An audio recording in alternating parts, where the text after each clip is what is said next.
இப்போ இவ்வளோ காம்ப்ளிகேஷன்ஸ் இருக்குது டிவிகேக்கு, நிறைய பிரச்சனைகளை மாட்டிக்கிட்டு இருக்காங்க. அதனால வரக்கூடிய தேர்தல் வந்து அவங்க வந்து புறக்கணிக்கிறதுக்கு வாய்ப்பு இருக்குது அப்படிங்கிற மாதிரி ஒரு தகவல் சொல்கிறாங்க. அது உண்மையாக பொய்யான்னு தெரில. அப்படி நடக்க வாய்ப்பு இருக்கா? 100% வாய்ப்பு இருக்குது. ஏன்னா விஜய் இப்போ வரைக்கும் பார்த்தீங்கன்னா எந்த தொகுதியில் நிற்க போகிறான்னு இன்னைக்கு வரைக்கும் செலக்ட் பண்ணவே இல்லை.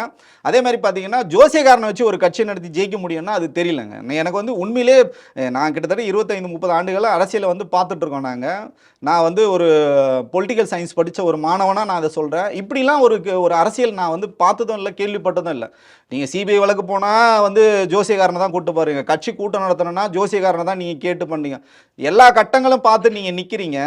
மக்களோட கஷ்டங்களை தெரிஞ்சுட்டு நீங்கள் அரசியல் பண்ணீங்கன்னா நீங்கள் ஜெயிக்கிறதுக்கான வாய்ப்பு இருக்குது. ஸோ அதனால் அவர் எதுவுமே பண்ணாத இருக்கிறது காரணம் பார்த்தீங்கன்னா, எனக்கு தெரிஞ்சு இந்த எலெக்ஷனை வந்து சிபிஐ காரணம் காட்டியோ இல்லைனா அந்த நேரத்தில் வந்து எலெக்ஷன் நேரத்தில் இவர் தூக்கி தீகாரில் உள்ளே வச்சாலும் இவர் வந்து நிற்கிறதுக்கான வாய்ப்புகள் வந்து கம்மின்னு தான் வந்து அவங்க சைட்லேருந்தே இப்போ வந்து செய்திகள் வந்து வெளியே. அது இல்லாமல் உட்கட்சி பிரச்சனை நிறைய இருக்குது. வெளியிலேருந்து போனவங்களுக்கு எல்லாம் பதவி கொடுத்ததுனால அந்த உள்ளே இருந்த தொண்டர்களுக்கு எந்த விதமான பதவியும் வந்து கொடுக்கல. அதேமாதிரி பொறுப்புகளுக்கு பணம் வாங்கி கொடுத்ததுனால ஸோ அங்கே வேலை செய்யறதுக்கும் ஆட்கள் இல்லை, பணம் செலவு பண்ணுறதுக்கும் ஆட்கள் இல்லை, அவங்களுக்கு வந்து அரசியல் சொல்கிறதுக்கும் ஆட்கள் இல்லை. இன்னும் சொல்ல போனால் அவங்களுக்கு வாக்கே இல்லை.